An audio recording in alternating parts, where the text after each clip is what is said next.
Rakyat China akan teruk terkesan. Dan bila terkesan, mungkin mereka tidak lagi akan datang ke Malaysia. What is our next step? Apakah tindakan susulan yang akan kita lakukan supaya kita bersedia dengan impak ini, khususnya apabila GDP numbers kita turut terkait dengan sektor pelancongan negara. Dan yang terakhir sekali berkaitan khusus tentang MUA. MUA terkenal dengan hak perabotnya. At its highest, kita berjaya mengeksport 13 bilion ringgit setahun bagi sektor perabot.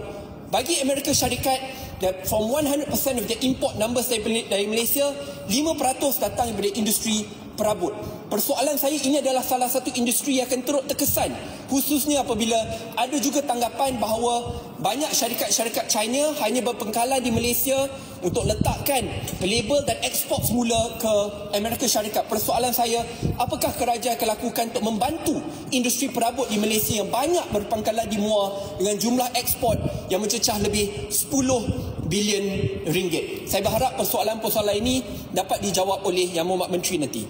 Isu kedua yang saya ingin bangkitkan adalah isu yang sangat panas, isu yang penting untuk kita bahaskan walaupun tidak secara terbuka, tetapi penyelesaiannya perlu dibuat serta-merta, iaitu isu di antara Petronas dan Petros. Saya mencadangkan dan menasihati supaya kerajaan, persekutuan dan negeri adakan gencatan senjata seperti apa yang Yang Mohd Perdana Menteri sarankan.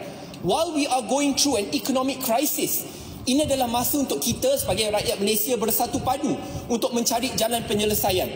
Perkara ini penting, Puan Pengerusi, kerana kalau kita lihat apa yang diumumkan baru-baru ini, syarikat gergasi ConocoPhillips yang sebelum ini menjanjikan pelaburan bersama berjumlah 13 bilion ringgit telah menarik semula pelaburan tersebut, dan dalam penarikan tersebut mengatakan bahawa penarikan itu berlaku kerana ketidaktentuan perjanjian di antara Petronas dan Petros yang bermula dengan ConocoPhillips. Kerisauan saya ini akan menular kepada banyak syarikat-syarikat yang lain, dan ini adalah perkara yang saya sangat risau. Saya faham bahawa dalam bab ini kita perlu ada win-win solution, tetapi bila negara kita kini terhimpit kerana isu ekonomi, kerana isu geopolitik, at the moment kita perlu tangguhkan perbincangan-perbincangan ini, fokus untuk menguatkan Malaysia dahulu sebelum kita bincangkan perkara-perkara yang sangat sensitif. Minta maaf kerana masa dah habis. Sedikit saja saya nak rumuskan. Isu yang terakhir, jikalau dibenarkan, adalah saya faham tadi Yang Mohd Perdana Menteri tekankan bahawa banyak perbincangan dengan Amerika Syarikat telah pun ditutup melalui Non-Disclosure Agreement, NDA. Kalau diizinkan, Puan Pengerusi, saya cadangkan supaya ada tubuhkan satu jawatan kuasa khas ataupun select committee supaya perkara ini boleh dibincangkan bersama. Mengapa? Tadi kita dah dengar dalam Dewan ini banyak alegasi ataupun allegation yang mengatakan bahawa ini mungkin akan menyebabkan dasar afirmatif Bumiputera terkesan, dan banyak lagi perkara lain. Kalau kita tidak rundingkan dengan baik, saya takut isu ini akhirnya akan jadi isu yang jauh lebih besar, yang tidak terkawal, dan akhirnya keupayaan Malaysia dan Menteri untuk berunding dengan baik, berunding dengan baik, menunjukkan bahawa beliau ada sokongan rakyat secara keseluruhan, akhirnya terjejas. At times you need unity in political will untuk pastikan bahawa negara dapat rundingan yang terbaik.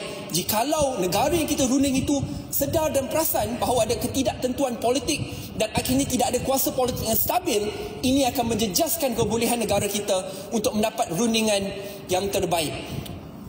Izinkan saya rumuskan 15 saat saja. Dalam kesempitan ini, Puan Pengerusi, Malaysia perlu berani mengambil kesempatan. Sebab itu kalau ditakdirkan selepas tamatnya tempoh 90 hari ini, Malaysia tetap dikenakan tarif dan negara-negara lain di ASEAN tetap dikenakan tarif, saya berharap bahawa kerajaan bijak merancang supaya akhirnya even with the tarif, we can win out of this. Kerana contohnya negara paling dekat yang kita bertanding dalam industri semiconductor seperti Vietnam dikenakan tarif yang jauh lebih tinggi. Even in that particular formula, Malaysia perlu mencari kebolehan. Sama saja bagaimana India contohnya selepas ini akan dapat pelaburan berjumlah berbilion ringgit daripada Apple in trade rerouting kerana China teruk terkesan. Saya berharap kita berjaya mengambil kesempatan dalam masa kesempitan ini. Terima kasih Puan Pengerusi. Assalamualaikum.